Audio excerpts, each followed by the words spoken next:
Russians did. It has been 8 years since the aftermath of the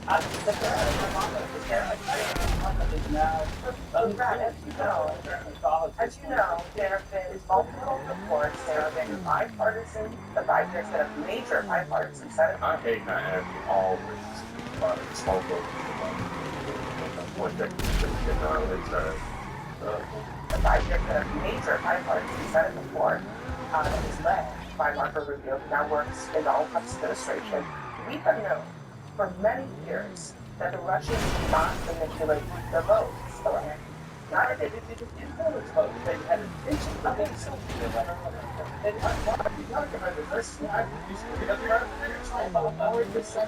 Obama said that Russia did not manipulate votes, and you say no, that's so very hypercritical. Americans say that. All right, you know that. You know that. It's possible. Dr. John comes back that the president of the United States, current president of the United States, just accused a former president of treason and suggested a prosecution of that former president with no evidence. That is the problem. No, I'm not going to talk about it. Why don't you talk about that instead of talking about Obama?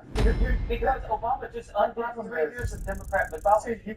What? Please let's not talk about it. I don't want to talk about your distraction. The problem is, this is what Trump does. He distracts everybody.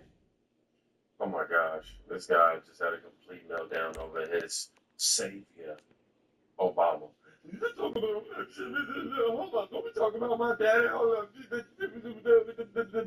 Like, hey, look at that. The same CNN that pushed the Russia hoax 24/7 is now pretending they never said folks were known to say it. They said it or played with it. And suddenly they want nuance. Suddenly they remember that no votes were changed because now it's Obama in the crosshairs. And when that happens, the rules change. But the biggest mental gymnastics came from the view. Now, I say the worst, the absolute worst for last. A sitting president just accused a former president of treason. Now, do people realize how serious an allegation this is? And for me, didn't the Supreme Court, under the guidance of this president, Listen to the desperation in her voice. say that presidents have immunity? So that would mean that nothing Obama did, because you didn't say no, that only you have immunity. You said presidents. Yeah, but no one's above the law, right? So this means you have no right to try to take him to court because he did what he did as president. So how does that work? Is it only you who is clear, or are they all clear? In which case, President Biden might be, picking some new stuff up to you too.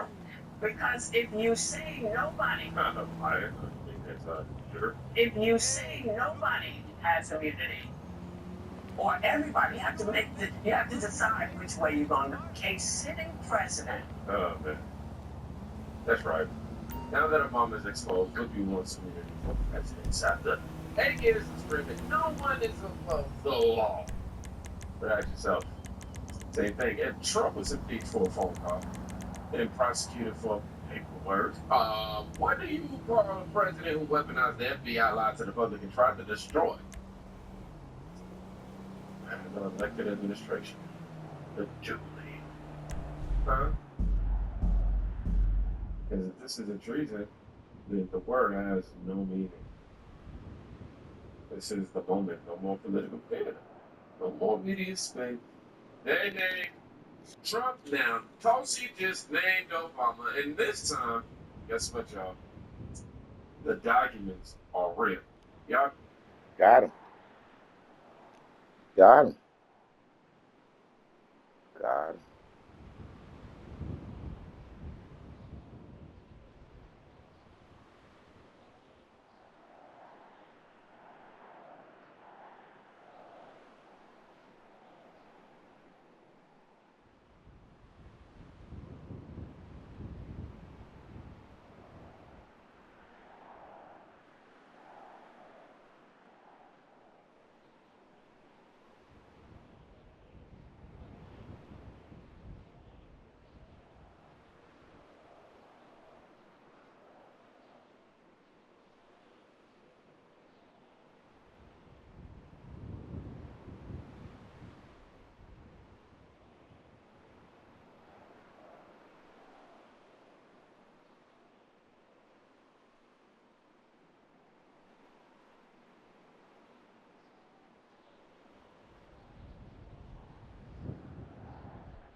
minutes. Let's bring in our panel. Jonathan Turley is here, Byron York, Ben Domenech, and Jason Chaffetz. Jonathan, I want to start with you first. Here was Tulsi Gabbard in that White House press briefing moments ago, giving her top-line remarks on all of this. Listen. There is irrefutable evidence that details how President Obama and his national security team directed the creation of an intelligence community assessment that they knew was false. They knew it would promote this contrived narrative that Russia interfered in the 2016 election to help President Trump win, selling it to the American people as though it were true. It wasn't. She also took questions in that room. Jonathan, now your top-line thoughts on what you just heard. Well, this was a fascinating moment because this false narrative could not have been spread without the people in that room. And you saw the reaction of the journalists, and you can understand why. That is, these are the same people that expressed no interest in investigating these questions and just promulgated what was a false narrative. Now, we know that President Obama was told early on that Hillary Clinton was going to invent this Russian conspiracy theory, that her campaign was moving in that direction. And yet, we find out now that even though the intelligence community rejected that assessment, they effectively quashed that assessment and ordered a new one, and then leaked to the press information that was clearly false. So, Jason, you were still in Congress when all of this went down. You left in 2017. We should also point out, by the way, that Caroline Levitt was talking about the request from the Trump administration to unseal the grand jury testimony. Apparently, a federal judge in Florida just denied that request. More on that later. But what do you think about everything that we heard here in this briefing and the claims, apparently backed up by this 2020 assessment from the House Intelligence Committee, that Barack Obama was behind this bogus conspiracy to try to tie Donald Trump's victory to Russian interference? I cannot even express how stunning this is. The President of the United States was engaged in a conspiracy. That's the allegation. I'm so disappointed in Barack Obama. He puts himself up there as a scandal-free president. Now, look how great it was for 8 years. That guy on the screen, he was lying to us. And he was part of concocting a conspiracy to deceive the American people. It doesn't get any worse than that. And how many times did I get a lecture from the Democrats about nobody's above the law? Nobody's above the law. They all said it. They drove it home every time. And we'll see where they are now. They're going to run for the hills. And Jonathan Turley is right. He is absolutely right. Where is the intellectual curiosity? Where are they going to be in terms of returning their Pulitzer Prizes and all the awards that they wanted, patting themselves on the back on how great they were on the truck on getting Donald Trump? They were all lying to us, and they got snookered. Then they should be held accountable. And I want to see some people in handcuffs. They have to be held accountable, or it'll happen again. And now, Byron, to a moment where a reporter in that White House briefing room questioned Tulsi Gabbard on whether or not this implicates the former president in criminal behavior. Listen. Do you believe that any of this new information implicates former President Obama in criminal behavior? We have referred and will continue to refer all of these documents to the Department of Justice and the FBI to investigate the criminal implications of this. The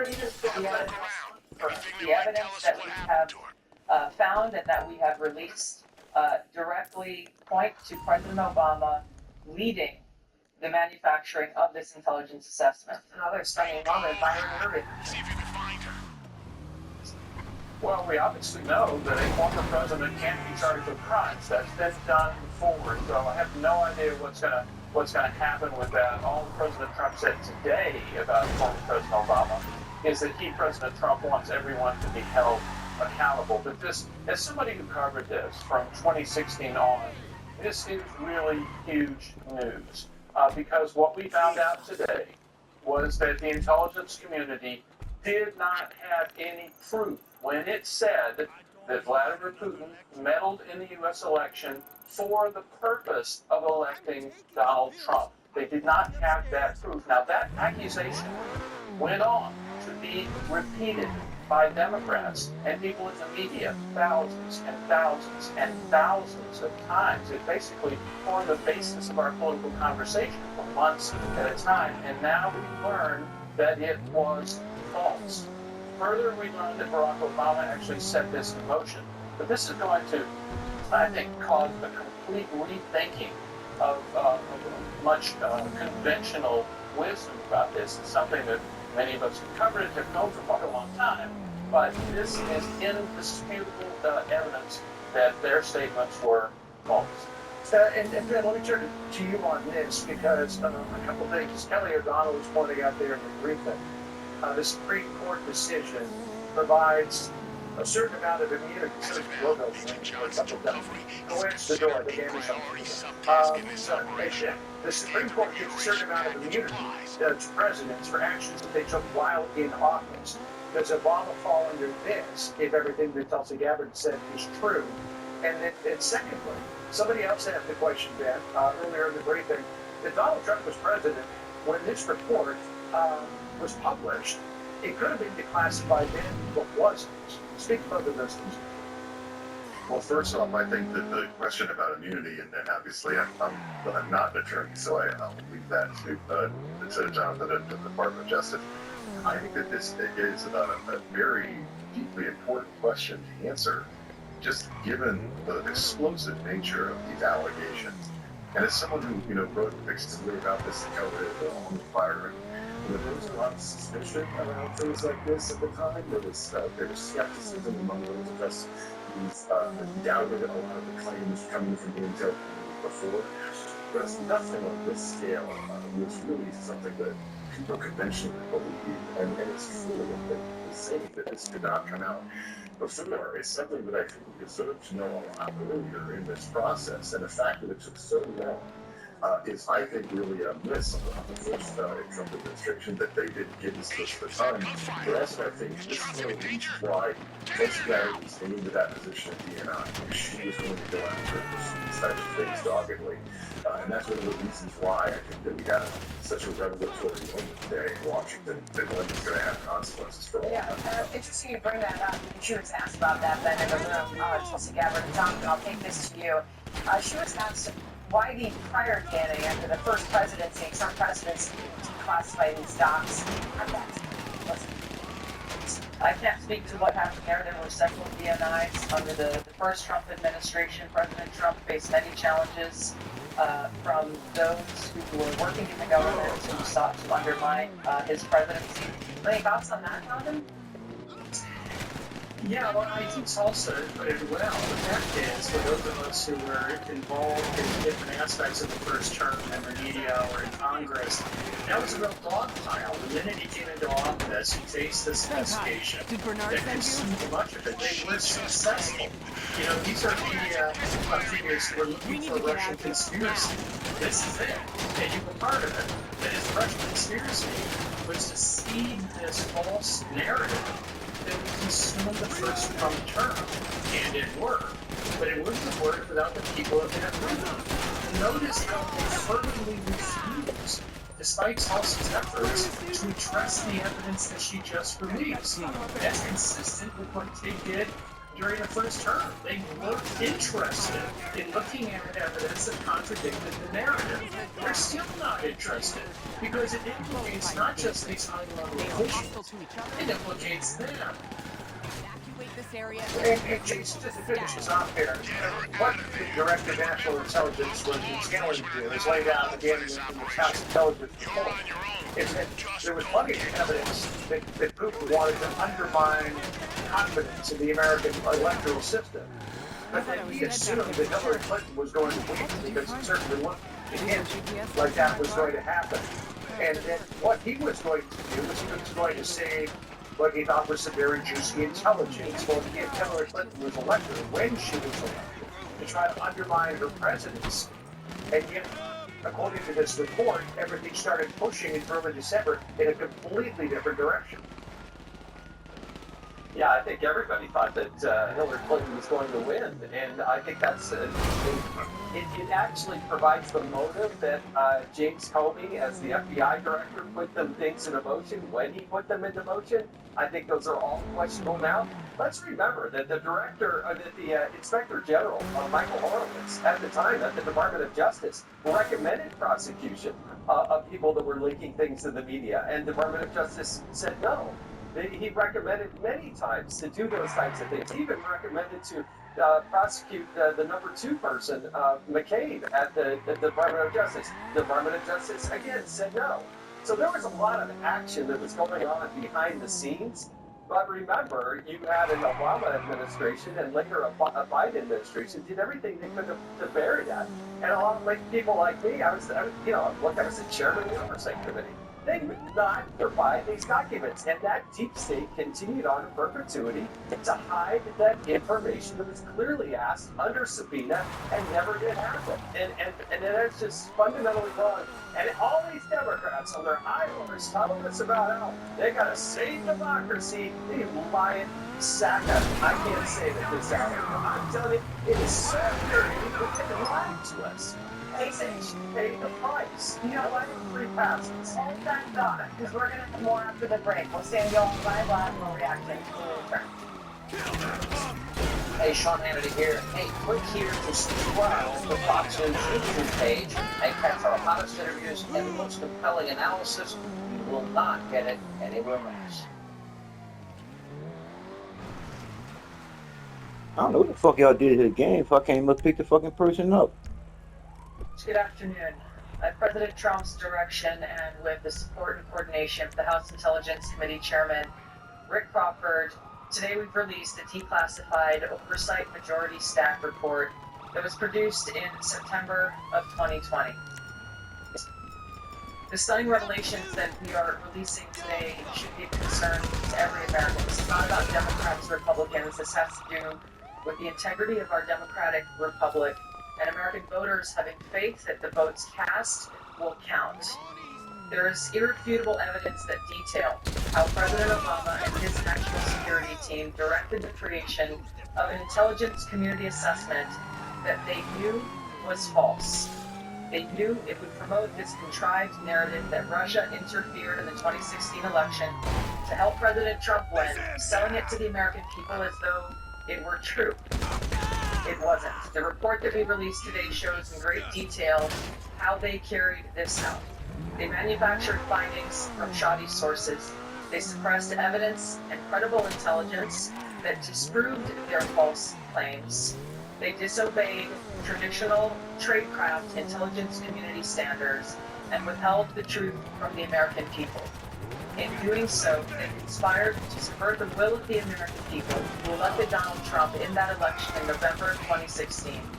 They worked with their partners in the media to promote this lie, ultimately to undermine the legitimacy of President Trump and launching what would be a years-long coup against him and his administration. We're here today because the American people deserve the truth, they deserve accountability, and they deserve justice. The records that we released on Friday that were ODNI records, Senator Chuck Grassley released on Monday of what is known as the Clinton Annex, which is an appendix to the Department of Justice Office of Inspector General's 2018 report, as well as the House Intelligence Committee's Majority Oversight report that we're releasing today, all come back to and confirm the same report. There was a gross politicization and manipulation of intelligence by the Obama administration intended to delegitimize President Trump even before he was inaugurated, ultimately usurping the will of the American people.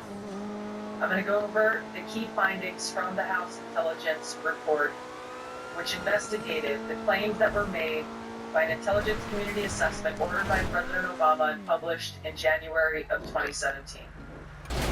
First, Clinton's principal interests relating to the 2016 election were to undermine faith in the U.S. democratic process, not show any preference of a certain candidate. In fact, this report shows Putin held back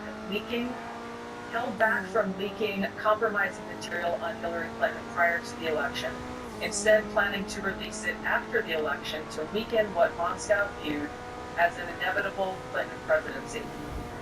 In the January 2017 intelligence community assessment that President Obama ordered, John Brennan, who was CIA director at the time, and the intelligence community intentionally suppressed intelligence that showed Putin was saving the most damaging material that he had in his possession about Hillary Clinton until after her potential and likely victory. The report goes into great detail about the information that Russia and Putin had on Hillary Clinton, which included possible criminal acts, like secret meetings with multiple named U.S. religious organizations in which State Department officials offered, in exchange for supporting Secretary Clinton's campaign for the presidency, significant increases in financing from the State Department. They also had documents that showed the patronage of the State Department to State Department employees who would go and support Hillary Clinton's presidential campaign. There were high-level DNC emails that detailed evidence of Hillary's, quote, psycho-emotional problems, uncontrolled fits of anger, aggression, and cheerfulness, and that then Secretary Clinton was allegedly on a daily regimen of heavy tranquilizers. Then CIA Director Brennan and the intelligence community mischaracterized intelligence and relied on dubious substandard sources to create a contrived false narrative that Putin developed a quote-unquote clear preference for Trump. Brennan and the IC misled lawmakers by referencing the debunked Steele dossier to assess quote-unquote Russia's plans and intentions, falsely suggesting that this dossier had intelligence value when he knew that it was discredited. The intelligence community excluded significant intelligence and ignored or selectively quoted reliable intelligence that contradicted the intelligence community assessment's key findings on Putin's alleged support for Trump, including this intelligence reporting would have exposed the ICA's claim as implausible, if not ridiculous. The intelligence community assessment omitted reliably sourced information, such as how some Russian intelligence officials were quote-unquote planning for candidate Hillary Clinton's victory, while others assessed neither Trump nor Clinton would respect Russia's interests. As was reflected in the ODNI documents that we released on Friday, multiple intelligence community assessments released in the months leading up to the November 2016 election concluded that Russia had neither intent nor capability to impact the outcome of the U.S. election. On December 5th of 2016, the FBI and ODNI gave the House Intelligence Committee its first post-election classified briefing, in which there was no mention of Putin aspiring to elect Trump by either agency. The Presidential Daily Brief, drafted on December 8th of 2016, stated that no Russian or criminal actors impacted vote counts. This document was pulled just hours before it was to be published due to quote-unquote new guidance. If it had been published, it would have been briefed to both President Obama and President-elect Donald Trump. On December 9th, 2016, a National Security Council meeting was called to gather President Obama's senior national security officials, which included CIA Director Brennan, then Obama DNI James Clapper, Susan Rice, and others. Following that secret meeting, DNI Clapper's assistant sent an email to the intelligence community with the subject line, POTUS tasking on Russia election meddling, tasking ODNI leaders to create a new assessment per the president's request. The House Intelligence Committee Oversight Report that we released today revealed that, quote, unlike routine intelligence community analysis, the intelligence community assessment was a high-profile product ordered by the President Obama. It directed senior intelligence community agency heads and created an intelligence community assessment limited to just 5 analysts, using one principal drafter. This is not something that occurs in the normal act of producing an intelligence community assessment that reflects the views across the intelligence community. The production of this intelligence community assessment was subject to unusual directives directly from the President and senior political appointees, especially the former director of the CIA, John Brennan. The House Intelligence Committee Oversight Report also shows how later that same day, on December 9th, Brennan ordered the publication of quote-unquote substandard reporting on Russian activities, which had previously been withheld from publication of prior assessments because the information was judged, quote, to have not met long-standing publication standards. Some of the information later used in the Obama-ordered assessment over the ejections of veteran CIA officers was quote-unquote unclear or from unknown sources. The Intelligence Committee's oversight report reveals that CIA Director Brennan overruled senior CIA officers who challenged the Obama-ordered intelligence assessment, stating, quote, "We don't have direct information that Putin wanted to get Trump elected." Yet, the Obama-directed assessment was published on January 6, 2017, which explicitly stated, quote, "We assess Putin and the Russian government aspired to help President-elect Trump's election chances, when possible, by discrediting Secretary A Clinton little faint. and publicly Could you contrasting take me to her the hospital? unfavorably to him." Debrief's gonna End of have to quote. wait. The CIA and FBI, then led by John Brennan Thanks. and James Comey, expressed high confidence in this judgment, while the NSA expressed moderate confidence. Yet, as the report we released today shows, the ICA, the Intelligence Community Assessment, did not cite any report where Putin indicated helping Trump win was an objective. The opposite is true. With regards to the Steele dossier, we now know that one of the source documents that the Obama administration used in the creation of this intelligence assessment in January of 2017 was none other than the discredited, unverified Steele dossier. The House Intel report states, quote, "Contradicting public claims by then CIA Director Brennan that the dossier was not in any way incorporated into this intelligence assessment. The dossier was referenced in the intelligence assessment's main body text and further detailed in a 2-page assessment annex. John Brennan lied, and he denied using this dossier in this intelligence assessment that President Obama ordered because he knew it was discredited. It was a politically motivated, manufactured document. He directed senior CIA officials to use it anyway." CIA officer told the House Intelligence Committee staff as they investigated this, quote, "The director of the CIA, John Brennan, refused to remove it, and when confronted with the dossier's many flaws, responded, quote, 'Yes, but doesn't it ring true?'" Even the bipartisan Senate Select Committee on Intelligence report published in 2020 criticized the FBI's handling of the Steele dossier, noting its completely unverified nature and purposeful sidestepping of intelligence community procedures in its use. Now, President Obama, Hillary Clinton, John Brennan, James Clapper, James Comey, and others, including their mouthpieces in the media, knowingly lied as they repeated the contrived narrative that was created in this January 2017 intelligence community assessment with high confidence as though it were fact. John Brennan, as CIA director, stated in a memo to his agency staff in December of 2016, saying, quote, "There is strong consensus among us on the scope, nature, and intent of Russian interference in our presidential election."